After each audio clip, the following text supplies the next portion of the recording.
G'day guys, my name's Monk. I'm a gel ball milsimmer in Queensland. We've just attended Parabellum 2 and I thought I might break down what I packed in my backpack, as it was very similar to what my entire section had decided to do, because we thought it worked really well and I'd like to share that.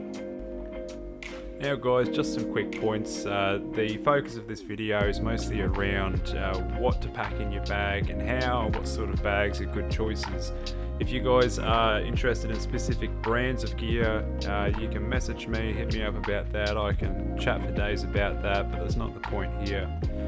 Other things to consider: I have some relevant real life medical training and experience, which meant that I carry some medical gear.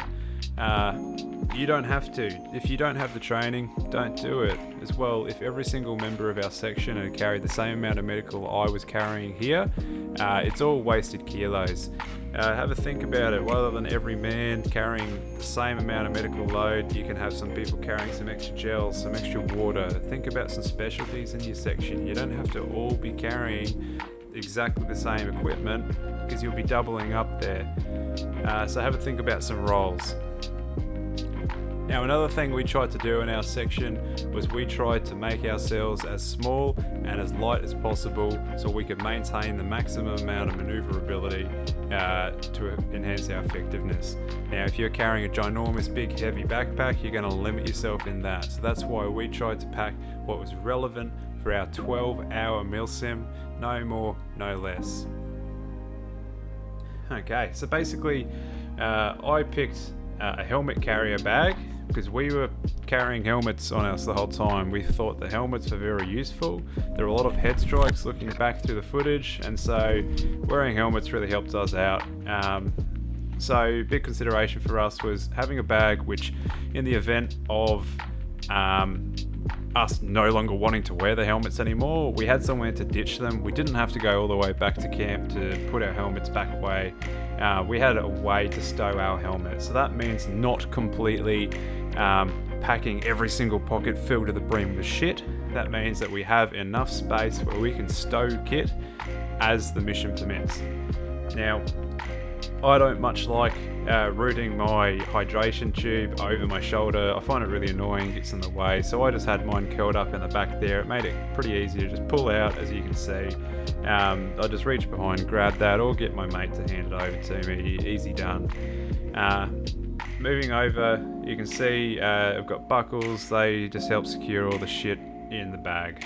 It helps cinch it down so that it's a nice compact bag rather than things flopping around everywhere. Now in the front here, I've got the beginning of my medical load. I've got a triangular bandage and a snake bite bandage. These combine with snake bite kit on my IFAK on my belt to augment that. So you may find for especially a leg, you may need 2 or 3 snake bite bandages, and so me having one in my IFAK, one more in my bag, that helps out. I can combine the triangular bandage with a splint, which I also have in my bag, to splint any arms or legs, immobilized for a snake bite or maybe a fracture, depending on what I need it for. So you can see here, yep, in my bag, bag combined with belt, perfect. Now in addition to that, I've got a minor trauma kit. Keeping in mind I've got extra training which I won't go into depth on, but I can use this. I don't have everything in the whole world though. I've just got enough that if one of my mates sliced his arm open or maybe fell down an embankment, enough to help me treat him just enough in time for definitive medical treatment to reach us. I have an emphasis on no invasive procedures, no needles, no airways, nothing that could get me into strife legally. So just enough that I can help out my mate, slow down any bleeding or dress or treat a wound without actually getting into the nitty-gritty of real medical procedures. Moving on down to the side pockets here, I've got just some tools. So I like to consider the things which are going to be least convenient for me to access should be at the top. So at night time, it's dark, it's going to be hard to find, so I have my torch at the top, easiest to find. It also bundles up nicely, so it's better than small little bullshit things being at the top that are hard to get out. Similar consideration to you want to be having any sort of rain jackets at the top of your bag. I have my torch at the top of my bag. Also got some electrical tape, some needle nose pliers with side cutters on them, which you can use to snip your zippy ties, and 2 screwdrivers. Now, one of those screwdrivers does flip over, does a Phillips head flathead on both sides, but it doesn't fit down a buffer tube. So I've got another screwdriver there which I can combine, use to tighten down a buffer tube if I need to. I've also got a blaster battery and a radio battery in there as spares. Now, moving back over to my belt, combined with the tools in my bag, I've also got some tools in my belt pouch. So Allen keys. I've got 1 Allen key for each thing on my blaster. So anytime that I used a new Allen key to do something on my blaster, took a copy of it, put it in that bag. That means that anything I need to possibly in the world take apart on any of my gear, I can with those Allen keys. Now, I've also got zip ties, spare earplugs, spare batteries. I've got AAAs for my headset, CR123 for my light, and an optics battery in there. It's enough for if something was to run out in the field, I can replace it easily. I've also got in there, you can see some chem lights which are taped up in 2 different configurations, and some hoochie cord. They're mostly for survival / laying a camp if we were going to do that. Now, we've got micro accessories pouch there, which I think is at a really nice height, really accessible being on your belt. I don't really much like pouches that are real high up or under your armpits, hard to get to, so that's a really easy access one. And moving over, we've got IFAK and a mock tourniquet, just for looks really. I've got my gameplay one on the front, easier to access. Now, IFAK, this contains snakebite kit, which is comprised of a snakebite compression bandage. It's got nice little squares that lets you know if you've got it at the right level of tightness, a Sharpie to mark exactly where the snakebite has occurred, and chem light for if it happened at night time, something where we can light up what we're doing if we don't have any functioning flashlights with us for whatever reason. Moving over to the other side, I've got a fake needle decompression cannula on the side there. It's just for looks. It's not got a real needle in it. Inside, we've got a spare set of tinted glasses, some sugary snacks, morale boosters, and some oat bars. Now, for a 12-hour Milsim, which this bag is built for, you don't need a lot of food. If you think about it, just have a big brekkie, a big dinner when you get home.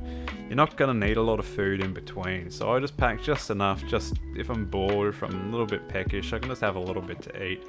You don't really need to pack a shitload of food. Those trail bars will do you, really. Now, moving into the main compartment here.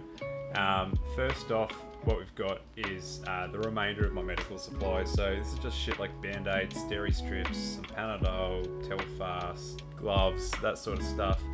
Lightweight, not a whole lot of kit, just stuff that you'd have normal people have in their bathroom cabinets, just normal things, normal scratches, boo-boo kit stuff. Got some spare glasses, they're always handy. And then you can see in there, I've got my SAM splint, which I would be combining with my triangular bandage for anyone who may have broken their arm or had some sort of injury to the arm that needs supporting, or immobilizing a limb in the case of a snake bite. Poncho, really, you might like to think that your heart is nuts, but your blaster isn't. It's electrical, so I like carrying a poncho at the top, easy to access. Like I mentioned, same as the torch, easy to get out at the top. In this pouch, got some glucose jelly beans and some hydrolyte. These are really, really good for our patients who maybe have exhausted themselves in the field, not had enough water, cramping up, that sort of stuff. It's important to remember that glucose jelly beans very fast release carbohydrate, so you want to be combining your jelly beans with maybe an oat bar or something, so you can get that wombo combo of fast and slow release carbohydrates to get a really good effect. Now, I'd argue that most casualties per se of a Milsim will be dehydration or nutrition based rather than physical injury, and so that's why I believe that carrying some hydrolyte as a squad medic is actually one of the most important things that you can do to provide medical aid to your section members. moving on, spare socks, they're a must. I've got my trusty ones in there that I know that I like, that are comfy. And also some spare undies. Really nothing worse than having bog swamp ass and not being able to do anything about it. So spare socks, spare undies for in case anything gets wet that you don't want to be. Change it out. Makes your life a lot happier. Moving on from that, I've got about 3.5 litres of water total. The minimum for the event was 3. I thought as a medic, I may as well bring a little bit extra for the boys, since I'm sort of responsible for their hydration in a way. 1 litre in a canteen and 2.5 in the bladder. Now, I don't really like drinking out of the bladder, so I prefer drinking out the canteen actually. So that's what I try and do whenever I can.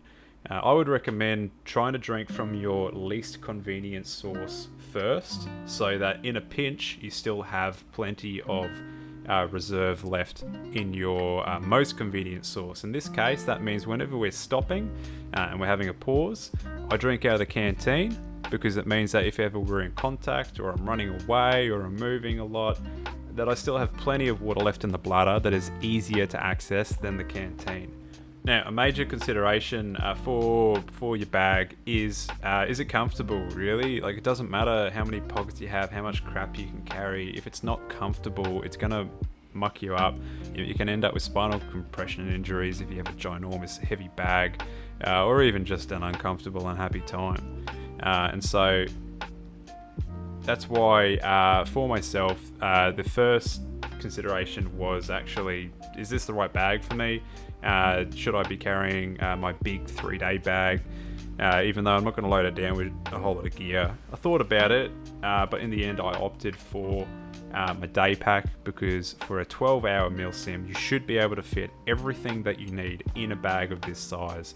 But definitely you want to be getting out there, going for rucks, finding your sore points, finding out if the gear actually fits you good. Is it quality gear? Does it move around in ways that you don't like it to?